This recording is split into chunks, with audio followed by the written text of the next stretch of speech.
Back here at home, when it comes to having your voice heard at the Amarillo City Council meeting, you'll have to get up early. In 2 weeks, the council gets rid of a years-long tradition of having the meeting on Tuesday nights.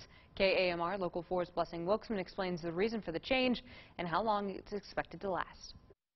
This was the sight on the steps of City Hall before the meeting started. And when it did, these were some of the sounds. Now we're told it's going to be a 7 o'clock meeting. All negative to citizens to move to 7 a.m.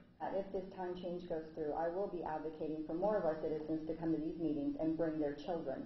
Many had much to say when word spread of the City Council meeting being moved from 5 in the evening to 7 in the morning. Well, we discussed it with Council in a work session, got a lot of input from City Council, and we used that input to establish this new test phase that we're going to go into, which is going to have for the next 90 days approximately, starting City Council meetings at 7 a.m. What comes out of that, we don't know. He says after 90 days, it may become a permanent decision, or they may return to the usual time slot of 5 in the evening, or it could be a completely different time.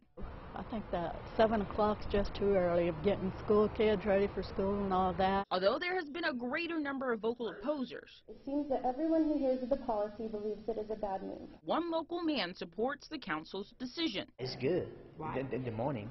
Why? Because they have more chance for talking and everything, because in late they don't have it too much time. The new meeting time starts September 4th. Miller says besides being there in person, they have several options for people to provide their comment to council. He says many times people will send an email or submit their public comments through their online process. Live in studio, Blessing Wilkesman, KMR Local 4 News. Jackie. Blessing, thank you. Miller says you can also call and submit your public comment or set up a meeting with a council member through the city secretary's office. Many of our viewers have been vocal about the time change on our Facebook page. Kevin Wilson says it's a good idea.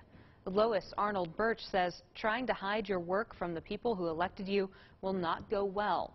Michelle Hill says it's a clear effort to keep people from attending those meetings. The city